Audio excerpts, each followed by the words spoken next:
The morning of October 12th began like any other at Kensington Palace. Catherine, Princess of Wales, walked through the East Garden with her son George, discussing his upcoming history exam. The autumn air carried the scent of wet leaves. George kicked at small stones on the gravel path, complaining about memorizing dates of old battles. Inside the palace walls, 23 royal guards maintained their positions. Captain James Whitmore stood at the north gate, scanning the perimeter with trained eyes. He'd served the royal family for 14 years. Nothing ever happened during these quiet morning walks. Nothing ever went wrong. But at 9:47, everything changed. The first sign was subtle. A security alert pinged on Whitmore's radio. Then another. Then 5 more in rapid succession. His hand moved to his weapon. The voice that came through his earpiece made his blood run cold. Breach at the south wall. Multiple unknowns. Protocol red. Repeat. Protocol red. Protocol red meant immediate danger. It meant lockdown. It meant the royal family was at risk. Catherine heard it too. The distant alarm, barely audible, but unmistakable. She'd been trained for this moment, drilled on what to do if the impossible ever happened. Her hand found George's shoulder. The boy looked up at her, confused by the sudden tension in her grip. "Ma'am, what's that sound?" Before she could answer, Captain Whitmore was running toward them. Behind him, 6 guards sprinted across the lawn, weapons drawn. The professional calm on their faces told Catherine everything. This wasn't a drill. This was real, Your Royal Highness. We need to move. Now. Catherine's training kicked in. No questions. No hesitation. She pulled George close and began moving toward the nearest secure room. But they were too far from the main building. The East Garden was exposed. Open. Vulnerable. More alarms began blaring across the palace grounds. Staff members scattered, following evacuation procedures. In the distance, Catherine could hear shouting. Were those gunshots? Her heart hammered against her ribs. George started to pull away, frightened by the chaos. "Ma'am, I don't understand. What's happening?" Whitmore spoke into his radio, his voice sharp and controlled.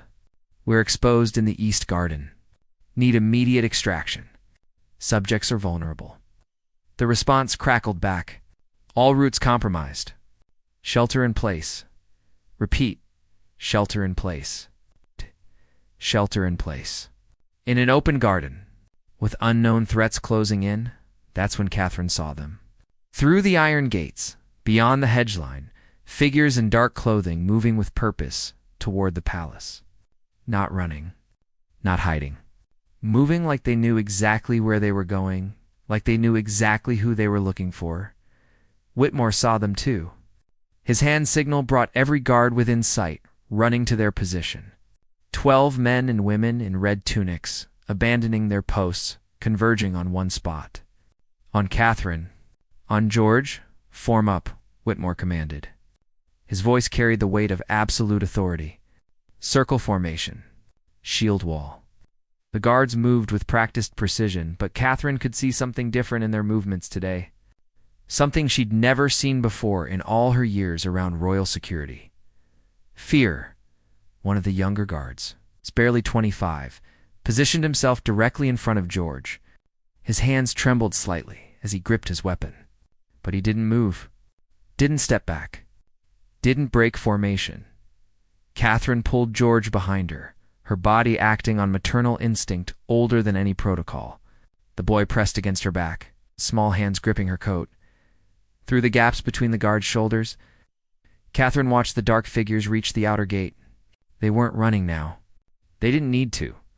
The palace was in lockdown. No one could get in, but no one could get out either. Whitmore raised his radio one more time. Status on the breach? The answer that came back made every guard in that circle stand a little straighter, made their jaws clench a little tighter. They're already inside. If you're hooked on this story, make sure you subscribe and turn on notifications so you don't miss what happens next. Trust me, you won't want to miss this. The wind picked up, sending dead leaves skittering across the gravel. In the silence that followed that radio transmission, Catherine heard her son's breathing, Quick, shallow, scared. She looked at the ring of guards around them. 12 people who'd chosen to stand between her family and whatever was coming. 12 people who knew that being the shield meant being the first to fall. And somewhere in the palace, behind locked doors and security systems that had just been breached, someone was moving closer. Someone who had gotten past every layer of protection. Someone who knew exactly where the princess and her son would be at 9:47 on an October morning. The question wasn't whether they would come. The question was how. Much time was left before they arrived. Asterisk seconds felt like hours. Catherine counted her son's heartbeats through the thin fabric of his school jacket. The guards remained motionless, their formation tight and unbreakable. Captain Whitmore's eyes never stopped moving, scanning every shadow, every corner, every possible approach.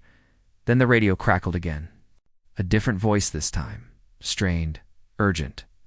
Visual on 3 suspects. East corridor. Heading toward the garden exit, the east corridor. Less than 200 meters from where they stood, Whitmore's response was immediate. All units converge on east corridor. Cut them off before they reach the garden. But even as he gave the order, Catherine saw the hesitation in his eyes. Sending guards away meant weakening the shield around her and George. Every soldier who left was one less body between her son and danger. "Sir," one of the guards spoke up. A woman named Harris. Catherine recognized her from previous details. "If we pull units from the perimeter," I gave an order, Sergeant. Harris nodded. But she didn't move. Neither did any of the others in the circle. They'd heard the command. They understood the logic. But something stronger than orders held them in place. The instinct to protect. Through his earpiece, Whitmore could hear the chaos unfolding inside the palace. Footsteps running, doors slamming, radios crackling with coordinates and confirmations. The palace had over 300 rooms, miles of corridors, dozens of exits. Finding 3 people in that maze would take time. Time they might not have. George's voice came out small and frightened. "Ma'am, I want to go home." Catherine's throat tightened. They were home. That's what made this so terrifying. The one place that was supposed to be safe, fortress with its walls and guards and centuries of protection, had been compromised. The illusion of safety had shattered in less than 3 minutes. She knelt down, still keeping George behind the wall of guards. Her hands found his face, cold, despite the mild weather. "Look at me, darling. Look right at me." His eyes, so much like his father's, met hers.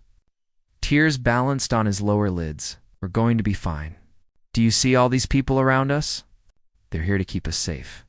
Nothing bad is going to happen." She hoped her voice sounded stronger than she felt. Hoped he couldn't hear the fear underneath the words. Hoped he was still young enough to believe his mother when she promised everything would be all right. A new sound cut through the morning air. Helicopter rotors. Heavy and close. Catherine looked up to see a police helicopter sweeping low over the palace grounds. Backup had arrived. The outside world now knew something was wrong inside these walls. Whitmore pressed his earpiece. Listening to an incoming transmission, his jaw clenched. Whatever he was hearing, it wasn't good news. "Ma'am," he said, turning to Catherine, "we need to move you to a more secure location. The East Wing safe room. But we'll be exposed during the transit." "How exposed?" 40 meters of open ground. Maybe 90 seconds. Such a small amount of time. But Catherine had seen enough news reports, enough security briefings, to know that 90 seconds was an eternity when people with bad intentions were close. "What about staying here?" she asked. "Not viable. They know where you are. If they reach the garden before we get additional units in position..." He didn't finish the sentence. He didn't need to. George tugged on his mother's coat. "I don't want to run." Neither did she. Every instinct screamed to stay still, to hide, to make herself small and invisible. But that wasn't an option. Not anymore. "On my signal," Whitmore said to his team, "envelope formation. Subject stay center. Move fast, but controlled. No breaks in the line." The guards adjusted their positions. 2 moved ahead. 2 fell back. The rest tightened around Catherine and George, creating a moving box of protection. Human armor. Catherine had seen these people every day for years. She knew their names. Knew some of their families.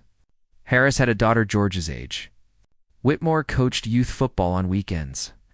Lieutenant Chen sent Christmas cards every year. Now these same people were preparing to put their bodies between her son and bullets. The weight of that realization made it hard to breathe. "Ready?" Whitmore asked. Catherine nodded. Her hand found George's and squeezed. "Stay close to me. Don't let go." Ah. On 3, Whitmore counted. 1, 2. The explosion cut him off. Not close, but close enough. The ground shook. Windows shattered somewhere on the palace's west side. The helicopter overhead banked sharply, its rotors beating the air into a frenzy.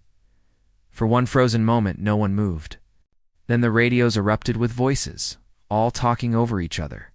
Coordinates, casualty reports, confusion. In that chaos, Catherine heard something that made her blood turn to ice. A voice on Whitmore's radio, barely audible through the static and noise. "They're not trying to get in. They were already in. This is a distraction." Distraction. Which meant the real threat wasn't in the East Corridor. Wasn't in the palace. The real threat was somewhere else. Whitmore's eyes went wide with understanding. He spun around, scanning the garden with new urgency, looking not for people running toward them, but for people already in position, already waiting. "Move," he shouted. "Now. Go, go, go." The guards surged forward, carrying Catherine and George with them. No more careful planning. No more controlled evacuation. Just desperate speed. They made it 15 meters before the first shot rang out. The sound came from the tree line. A crack that split the air and sent birds exploding from the branches in a panic of wings. Catherine didn't see where the bullet went. She only knew that suddenly she was on the ground, pushed down by hands that were trying to save her life. George screamed. Not a scream of pain, but of pure terror. The sound a child makes when the world stops making sense. Above her, Catherine could see the guards. Not running. Not retreating. Doing exactly what they'd been trained to do. They made the shield tighter. Brought their bodies closer together. Filled every gap, and they didn't move. Astra's time stopped being linear. Catherine couldn't tell if seconds or minutes passed. She lay on the cold gravel, her body covering George's, while above them the guards formed a wall of flesh and bone and red tunics. More shots. 3 in rapid succession. Catherine heard them impact. Heard the grunt of someone taking a hit. Heard the thud of a body dropping to one knee, but not falling. Not breaking formation. "Harris is down," someone shouted. "Stay in position," Whitmore commanded. His voice had changed. No longer the controlled professional. Now it was raw, desperate. "Do not break the line." Catherine risked lifting her head. Through the forest of legs around her, she caught a glimpse of Sergeant Harris. The woman was on the ground, clutching her shoulder. Blood seeped between her fingers, dark and terrible against her white shirt. But even wounded, even bleeding, Harris was crawling back into position, filling the gap she'd left. "Stay down," Harris gasped, not to her colleagues, but to Catherine. To George, "We've got you." George was crying now. Full body-shaking sobs. Catherine pulled him tighter, one hand over his ear to muffle the sounds of chaos. She wanted to tell him everything would be okay. Wanted to promise him safety, but the words stuck in her throat because she didn't know if they were true. Whitmore was on his radio shouting coordinates. Shots fired from the north tree line. Need immediate response. Armed suspects? Multiple weapons? Where the hell is our backup? The answer came through, broken by static. 4 minutes out? Hold position. 240 seconds. An eternity. Another shot ricocheted off the stone fountain 20 feet away. The guards flinched, but didn't move. Didn't run. They'd been trained for many scenarios. ceremonial duties, crowd control, dignitary protection. But nothing truly prepares a person for the moment when training becomes reality. When standing still means becoming a target. Lieutenant Chen, positioned directly above Catherine, spoke without looking down. His voice was steady, despite the circumstances. "Ma'am, I need you to listen carefully. When I say move, you're going to get up and run toward the East Wing entrance. Don't look back. Don't stop.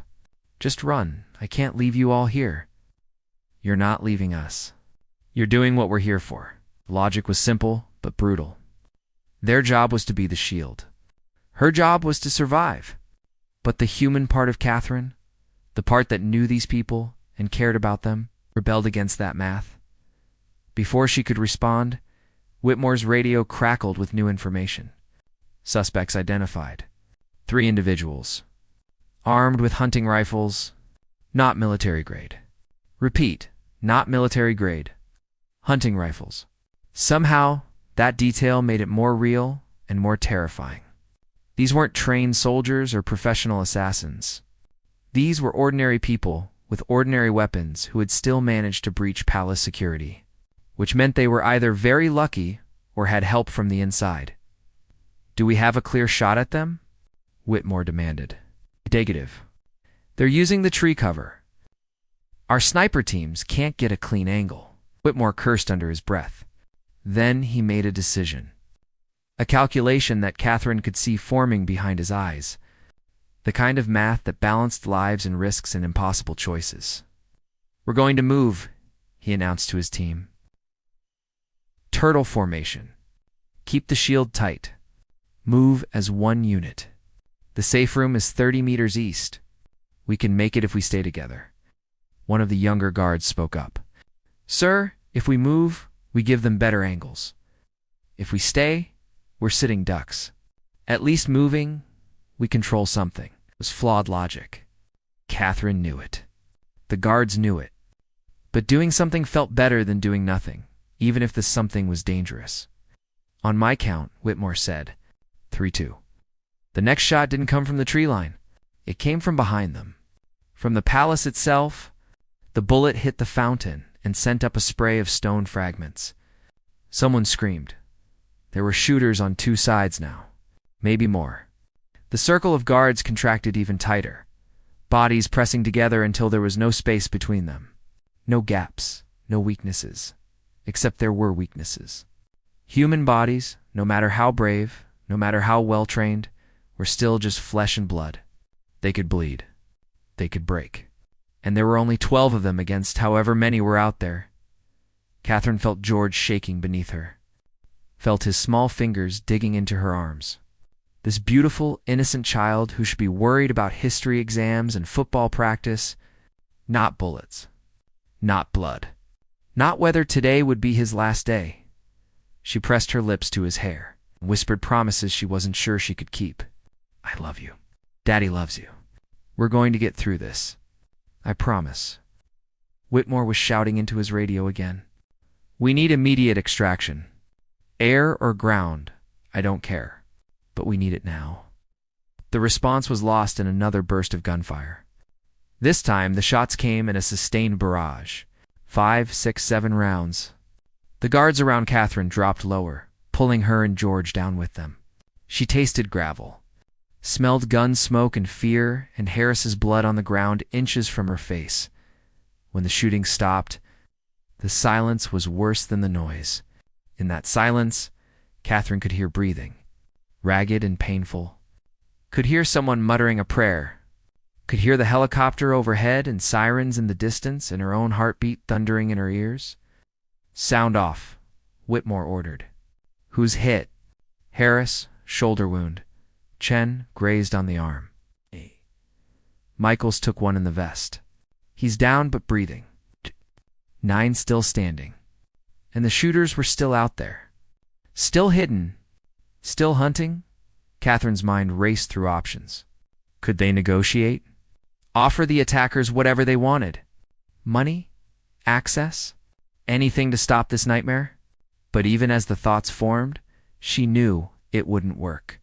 People who plan an assault on a royal palace don't want money. They want something darker, something final. George had gone quiet. Too quiet. Catherine shifted to look at him, panic spiking. But he wasn't hurt. He was just staring at Harris, at the blood with wide, unblinking eyes. The kind of stare that comes from shock. From a mind trying to process something too big and terrible to understand. "Don't look," Catherine whispered, turning his face toward her chest. "Don't look, sweetheart." But she couldn't stop looking. Couldn't stop seeing Harris's blood seeping into the gravel. Couldn't stop seeing the way Chen held his injured arm against his side. Couldn't stop seeing these people, these good people, bleeding because they'd chosen to stand between her son and danger. Whitmore's radio crackled one more time. The voice on the other end was different now, calmer, more official. "Captain Whitmore, this is command. We have eyes on your position via satellite. Armed response teams are 90 seconds out. Can you hold?" 90 seconds. The same amount of time it would have taken to reach safety if they'd run when this started. The same amount of time that felt both impossibly long and desperately short. Whitmore looked at his team. At the wounded, at the princess and her son huddled on the ground, at the impossible situation they were all trapped in. Then he looked toward the tree line where the shooters hid, where people with rifles and bad intentions waited for their next opportunity, and he made the only choice he could make. "We'll hold," he said into the radio. "Whatever it takes, we'll hold." The guards shifted their weight, tightened their grips on their weapons, prepared themselves for 90 more seconds of being human shields. And in that moment, Catherine understood something she'd never fully grasped before. The true cost of protection wasn't just the hours of training or the years of service. It was this willingness to stand in front of a bullet meant for someone else. This choice to value another life more than your own. Somewhere in the distance, sirens grew louder. Help was coming. But 90 seconds was still 90 seconds, and the shooters still had bullets left. The 90 seconds began. Catherine counted them in heartbeats, in breaths, in the spaces between gunshots that could come at any moment. Above her, the guards stood like statues, not moving, barely breathing, just waiting. 60 seconds.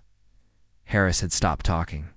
Her face had gone pale, lips pressed into a tight line against the pain. But her eyes stayed open, alert. Her good hand still gripped her weapon. Even bleeding, even going into shock, she maintained her position in the shield wall.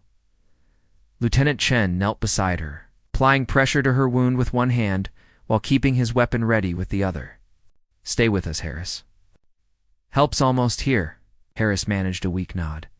"Not going anywhere, sir." 45 seconds. George had gone completely still in Catherine's arms. The crying had stopped. The shaking had stopped. He'd retreated into that place children go when the world becomes too much. A place of silence and disconnection, where fear can't reach. Catherine had seen it before in news footage, in documentaries about war zones. Children who'd witnessed too much processing trauma the only way they could. By shutting down, she wanted to pull him back. Wanted to see his eyes focus on her again. But maybe this shutdown was a mercy. Maybe not being fully present for this nightmare was the kindest thing his young mind could do for itself. 30 seconds. Whitmore's radio came alive with urgent voices. Armed response entering the grounds. 2 units, north and south approach. ETA, 20 seconds. 20 seconds that felt like hours. Then movement in the tree line. Catherine saw it through the gaps between the guards' legs. Dark shapes, shifting position. The shooters knew backup was coming. They were making their decision. Fight or flee. Make a final stand or disappear into whatever hole they'd crawled out of. 15 seconds. The next shots came fast. A desperate barrage from multiple angles. The shooters weren't aiming carefully anymore. They were just firing. Trying to do as much damage as possible before their window closed. One bullet hit the ground 2 feet from Catherine's head. Another struck a guard's ballistic vest with a sound like a hammer on stone. The guard grunted but didn't fall. The vest had held. This time, 10 seconds. Catherine heard vehicles. heavy engines roaring across the palace grounds, shouting, the organized chaos of a tactical response. The cavalry arriving. Finally, but 10 seconds was still enough time to die. The guards knew it. Catherine could feel the tension in their bodies, the way they'd shifted slightly, turning their backs even more directly toward the threat, giving the shooters nothing but their bodies to aim at, nothing but the widest, most armored parts of themselves. 5 seconds, the shooting stopped. Just stopped. Either the shooters were out of ammunition, or they'd realized their opportunity had passed. Either way, the sudden silence was deafening. Catherine's ears rang. Her whole body vibrated with adrenaline. 0 armed police in tactical gear flooded the garden, 20, 30, 40 of them, moving with practiced efficiency, sweeping the tree line, securing the perimeter, calling out clear zones in clipped professional voices, but the guards around Catherine didn't move. Not yet. They'd been told help was coming, but trust in the middle of a crisis isn't automatic. They needed to see, needed to confirm, needed to know with absolute certainty that the threat had passed. Captain Whitmore, a voice called out. A man in tactical gear approached, hands visible, movements slow and deliberate. I'm Sergeant Davies. Armed response. We have the area secured. 3 suspects in custody. No one else on the grounds. Whitmore's shoulders sagged slightly. The first break in his rigid posture since this began. Confirmed? You're certain? Positive, sir. We've swept the entire perimeter. Helicopter has thermal imaging on every building. It's over. It's over. 2 words that should have brought relief. Should have made everything better. But Catherine's hands were still shaking. Her breath still came in short, painful gasps. Because over didn't mean undone. Over didn't erase the last 10 minutes of terror. The guards finally began to move, slowly, carefully, creating space for the first time since forming their human shield. Catherine saw them properly now. Saw the young guard who'd been shaking at the start, his face streaked with tears and dirt. Saw Chun's blood-soaked sleeve. Saw Michael's on the ground, conscious but gray-faced, hand pressed to his chest where the bullet had hit his vest. Saw Harris, barely conscious, held upright by sheer willpower. Medical teams rushed in. 3 paramedics surrounded Harris immediately, easing her back, starting treatment. 2 more went to Michael's. Another to Chen. The garden that had been a battlefield moments ago transformed into a triage center. Catherine finally released her grip on George. The boy didn't move at first. Didn't seem to register that it was over. She cupped his face, forcing him to look at her. George, sweetheart, look at me. His eyes slowly focused. Red-rimmed, distant, but present. Mom, it's okay. We're safe. We're okay. The words came automatically, but even as she said them, Catherine wondered if they were true. Physically safe, yes, but okay? How could any of them be okay after this? George looked around at the chaos, at Harris being loaded onto a stretcher, at the blood on the gravel, at the armed police and the shattered fountain, and the reality of what had just happened. His face crumpled. I want Dad. I want to go home. I know, baby. I know. William was in Scotland on official duties. By now, he'd have been notified. He was probably already on a helicopter, racing back. Desperate. Terrified. Unable to be here when his family needed him most. Sergeant Davies approached carefully, respectfully. Your Royal Highness, we need to get you and Prince George to a secure location. Inside the palace, we've cleared a route. Catherine nodded, started to stand. But her legs wouldn't cooperate. The adrenaline that had kept her moving was draining away, leaving nothing but trembling weakness behind. Lieutenant Chen, despite his injured arm, was there, offering his good hand. I've got you, ma'am. She took his hand. Let him help her up. Then helped George to his feet. The boy clung to her like he had when he was a toddler. Arms wrapped around her waist, face buried against her side. As they began walking toward the palace, Catherine looked back at the guards. Some were being treated by paramedics. Others stood at attention despite their injuries, still doing their job even though the crisis had passed. Captain Whitmore caught her eye. His face was expressionless, back to the professional mask. But his eyes told a different story. Relief, exhaustion, the weight of what they'd just survived. Catherine stopped walking. "Captain, ma'am." She didn't have words adequate for what she wanted to say. "Thank you" felt insultingly small. "You saved our lives" was true but insufficient. How do you thank someone for being willing to die for you? How do you express gratitude for something so enormous it defies language? So she simply nodded, hoped he could see in her eyes what she couldn't say aloud. Hoped he understood. Whitmore nodded back. "Just doing our job, ma'am." But it wasn't just a job. Not really. Jobs didn't require you to become a human shield. Jobs didn't ask you to value a stranger's life more than your own. Jobs didn't demand that you stand still while bullets flew.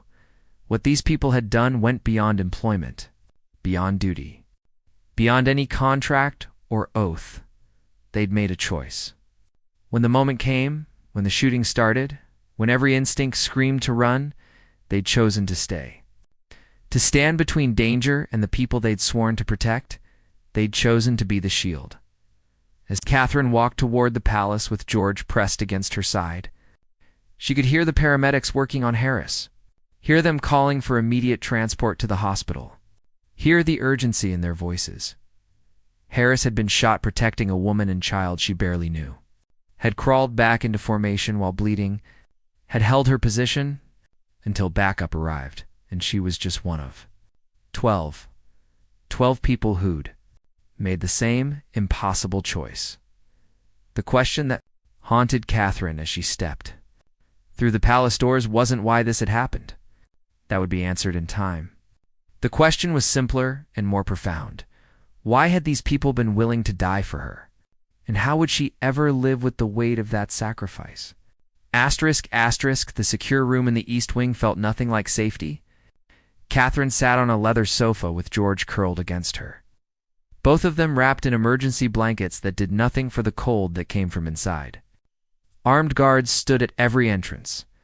A trauma counselor sat quietly in the corner, available but not intrusive. A doctor had examined them both, declared them physically unharmed, then left with a concerned look that said physical harm wasn't the only kind that mattered. William arrived 38 minutes after the shooting stopped.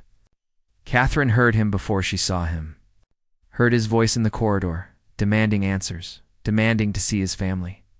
Then the door opened, and he was there, still in the suit he'd worn for his morning engagement. His face, a mask of barely controlled panic. George saw him, and something broke. The shutdown that had protected him crumbled. He ran to his father with a cry that came from somewhere deep and wounded. William caught him, dropped to his knees, held his son, while the boy sobbed against his shoulder. Catherine watched them, should have gone to them, should have joined that embrace. But she couldn't move, couldn't make her body cooperate. She was too busy seeing other things. Harris's blood on the gravel, the guards forming their circle, the sound of bullets hitting stone and flesh in ballistic vests. William looked at her over George's head. His eyes asked 1,000 questions. Are you hurt? What happened? Who did this? How close did we come to losing you? She answered none of them, just shook her head slightly.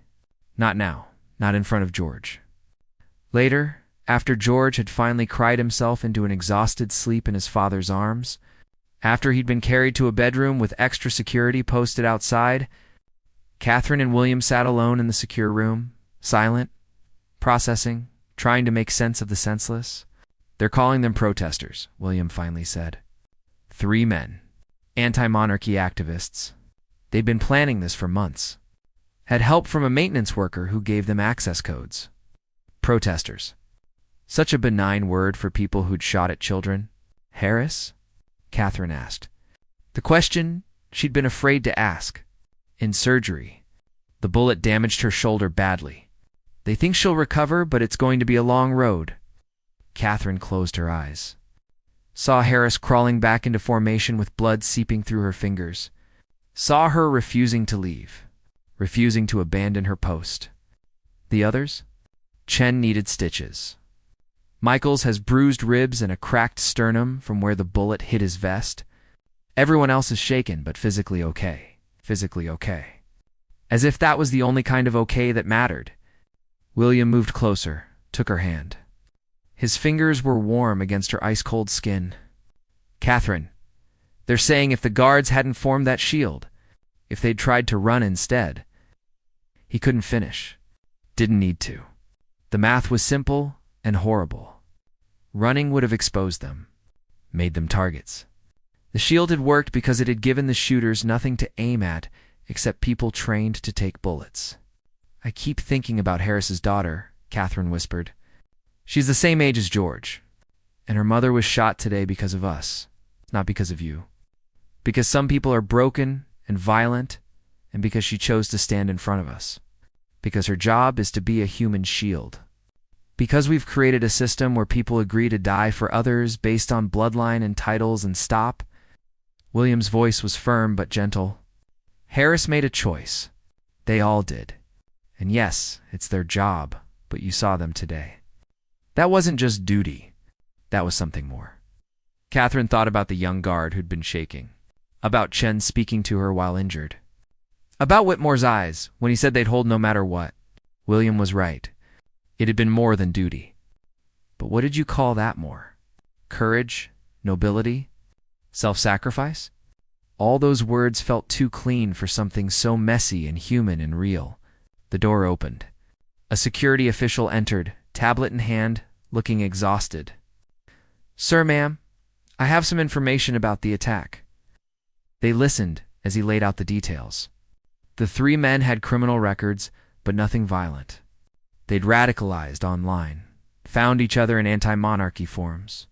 The maintenance worker who'd helped them had gambling debts and a grudge. The plan had been months in the making. Sloppy in execution, but thorough in planning. "What did they want?" Catherine asked. "Why target us specifically?" The official hesitated. They released a manifesto online during the attack. Most of it is. It's the usual anti-monarchy rhetoric. But they specifically mentioned wanting to make a statement, to prove the royals aren't untouchable, ***, prove they aren't untouchable by shooting at a child, by turning a morning walk into a nightmare, by making 12 people choose between their own lives and someone else's. After the official left, Catherine and William sat in silence again. Outside the window, the sun was setting. The day that had started so normally, with complaints about history exams and kicked stones on gravel paths, was ending in a secure room with armed guards and trauma counselors and the knowledge that everything had changed. "I want to see them," Catherine said suddenly. "The guards. I want to talk to them." "Catherine, they're being debriefed." "Some are in hospital." "This isn't the time, then when?" "Tomorrow? Next week. After we've had time to create proper distance? After we can pretend this was just them doing their jobs." William studied her face. "What do you want to say to them?" "I don't know, something. Anything." "They bled for us today, William. Harris might lose function in her arm. Michaels has a cracked sternum.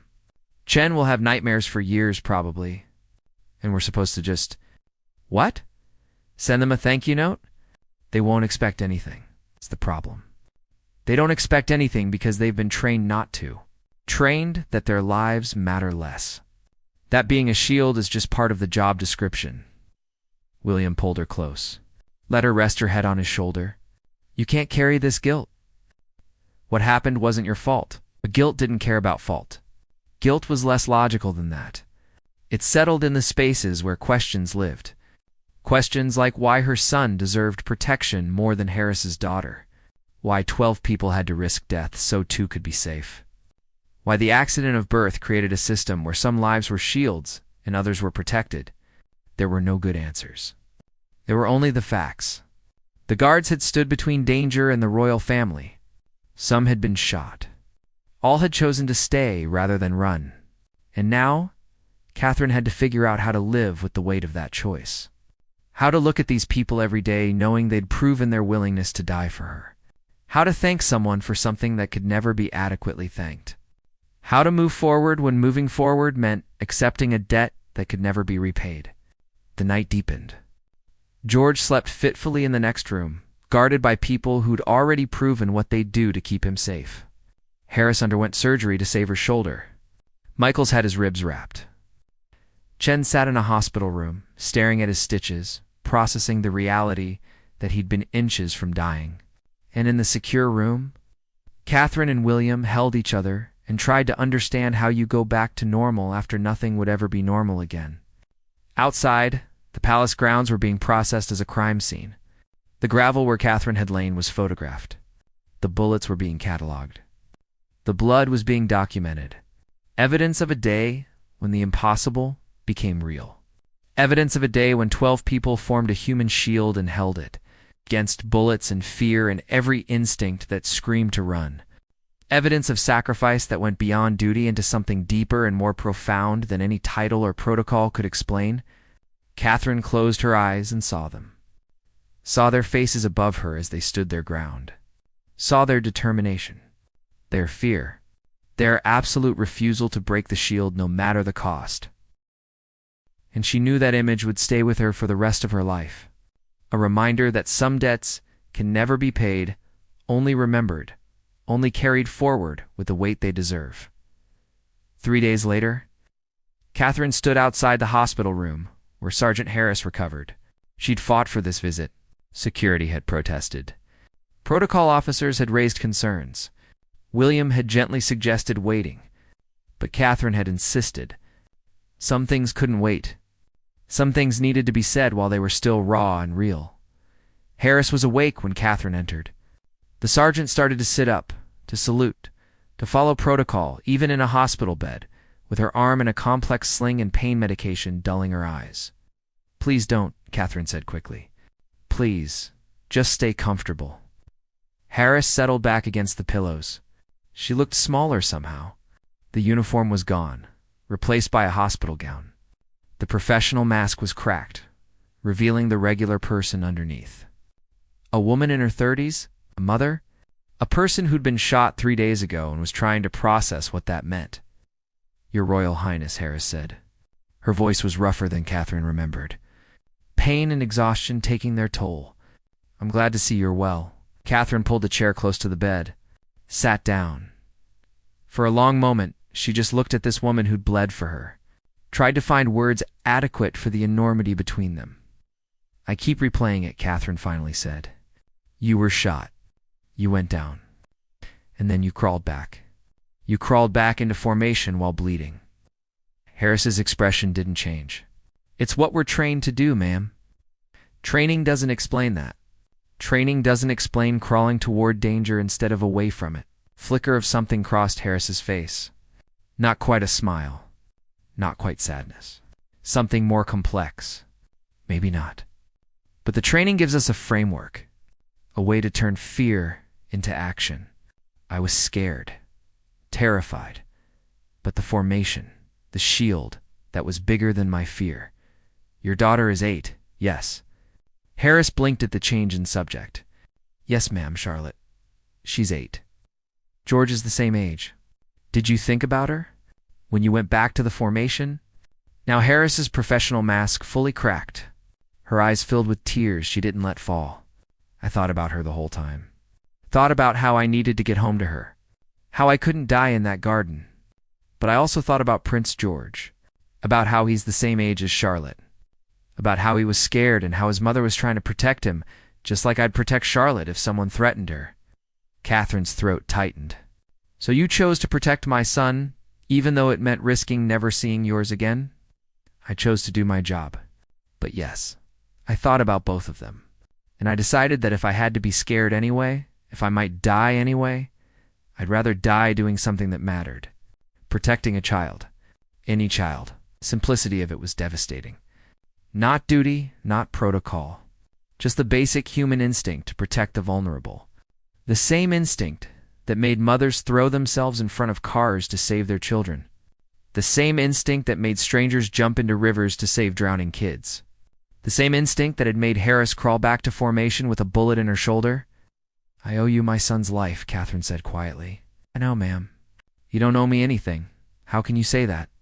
You were shot, and I'd do it again. Harris's voice was stronger now, more certain. That's what people don't understand about what we do.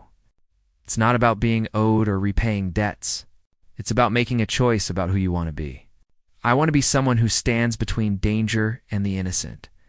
Whether that's a prince or a pauper, whether it's my job or not, that's who I am. Catherine wiped at her eyes. Your family must be terrified. Charlotte must have been so scared when she heard. My partner brought her to visit yesterday. She cried the whole time. Asked me why I'd gotten hurt. I told her I was helping keep people safe. That sometimes helping people means getting a bit banged up, but that I was okay and would be coming home soon. What did she say?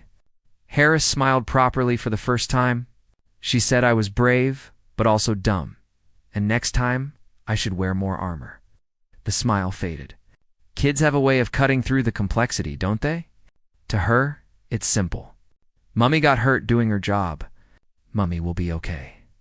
She doesn't understand the politics or the protocol or the bigger picture. She just knows her mom was trying to help. Maybe that was the truth of it. Maybe all the complexity around duty and service and royal protection could be stripped down to something that simple. People helping people. Parents protecting children. Humans making the choice to stand between danger and the vulnerable. I spoke with the king, Catherine said. We want to do something for you. All of you. The guards who were there. Harris, you're looking at months of rehabilitation. Your arm will heal. And I'll come back to work when it does. You'd come back? After this? Harris's expression was genuinely puzzled. Why wouldn't I? This is what I signed up for. Not the getting shot part specifically, but the protecting people part. One bad day doesn't change that. Catherine shook her head in wonder. I don't understand that. How you can nearly die and then want to come back and risk it again. With respect, ma'am, you do understand it? You had George against your body in that garden. You were shielding him with yourself. If someone had asked you to move, to save yourself and let us protect him, would you have done it? The answer was immediate and absolute. No, never. Then you understand perfectly. You'd protect your child with your life without thinking twice. I'm just doing the same thing, but I've extended that protection to include people I've sworn to serve. It's not that different. But it was different. Catherine had biology on her side. Evolution. Millennia of maternal instinct. Harris had made a choice that went against every survival instinct. Had chosen to value a stranger's child as much as her own. They talked for another 20 minutes. Catherine learned that Harris had been in the Guard for 7 years. That she'd joined after leaving the army. That she loved her job despite the long hours and the sometimes mind-numbing ceremonial duties. That she'd been planning to take Charlotte to Disney World next summer before she left. Catherine took Harris's uninjured hand. Thank you. It will never be enough, those 2 words. But thank you. Harris squeezed back. Ma'am, seeing you and Prince George safe? That's enough. That's all the thanks any of us need. Over the next week, Catherine visited all 12 guards who'd formed the shield. Chen, recovering at home with his arm in stitches. Michaels, whose cracked sternum would take months to heal fully. The young guard who'd been shaking, who confessed he'd almost run but stayed because he couldn't bear to break the formation. Each conversation revealed the same truth. These weren't superheroes. They were ordinary people who'd made an extraordinary choice when the moment demanded it. Captain Whitmore was the last visit. He met her in his office at the barracks, standing at attention until she asked him to sit. The professional mask was firmly in place, but Catherine could see the toll the day had taken. The new lines around his eyes, the weight he carried. I wanted you to know, Catherine said, that I understand what you did, what all of you did, and I need you to know that it mattered. Not just because we survived, but because you showed my son what real courage looks like. Whitmore's mask slipped slightly. How is Prince George? Having nightmares. Seeing a counselor. Processing. But he asked about you. About all of you. Asked if the guards who protected him were okay. He's 8 years old, and he's worried about grown adults because he understands that you got hurt protecting him. Children are resilient. He'll be okay. Maybe with time. but he'll remember this for the rest of his life, just like I will. The day his guards became human shields. Whitmore was quiet for a moment. Then, carefully, he said, "Ma'am, can I speak freely? Please." We talk about protecting the royal family like it's this abstract concept, a job, a duty, but in that garden, it stopped being abstract. It became about a scared child and his mother. It became about protecting people we care about. We see you every day. We watch Prince George grow up. We're not just protecting symbols or traditions. We're protecting people we've come to, well, to care about. The honesty of it caught Catherine off guard. She'd assumed professional distance, assumed that to them, she and her family were just assignments. But Whitmore's eyes told a different story. These people had seen her on good days and bad days, had watched her children grow, had been present for private moments and public appearances. Of course they'd come to care. Of course it had become personal. It makes what you did even more remarkable, Catherine said softly, and even harder to carry. Whitmore nodded. Some of the younger guards are struggling, wondering if they can do it again, wondering if they're brave enough. I keep telling them that being brave doesn't mean not being scared. It means being scared and staying anyway. Catherine thought about Harris crawling back to formation, about Chen holding his injured arm and still keeping his weapon ready, about 12 people who'd been terrified but had stayed, who'd made the choice to be shields even when every instinct screamed to run. "The world is going to call you heroes," she said. "We're not heroes. We're just people who did our job. Captain Whitmore, I've seen people do their jobs my whole life. This was more than that. This was 12 people deciding that protecting a child mattered more than protecting themselves. That's not a job description. That's heroism. Whether you accept the word or not," she stood to leave. Whitmore stood with her. At the door, she turned back. "One more thing. George asked if he could meet you all. When everyone's healed, he wants to say thank you himself." Whitmore's expression softened. "We'd be honored, ma'am." As Catherine left the barracks, she thought about the question that had haunted her since that day in the garden. Why had these people been willing to die for her? She understood now that she'd been asking the wrong question. The right question was simpler. When the moment came, when danger threatened and fear ruled, and every instinct screamed to run, who did you want to be? Someone who ran, or someone who stayed? Harris and Whitmore and Chen and all the others had answered that question in the most profound way possible. They'd stayed. They'd formed a shield of flesh and bone and courage. They'd put themselves between bullets and the vulnerable. Not because they had to, but because they'd chosen to. That choice, that willingness to stand when standing meant becoming a target, was what separated heroes from everyone else. Not fearlessness, not invincibility. Just the simple, terrible, beautiful choice to stay when you could run, to be the shield when others needed protection, to value someone else's life more than your own. 3 weeks later, George met the guards who'd protected him. He shook their hands solemnly, this 8-year-old boy who'd learned too young that courage has a cost. He'd made them cards at school, drawn pictures of the guards standing together, written thank you in his careful script. Harris bent down to his level, her arm still in a sling. "You doing okay, Prince George?" He nodded. Then, quietly, "I'm sorry you got hurt because of me." "Hey, Harris," said gently. "You didn't hurt me.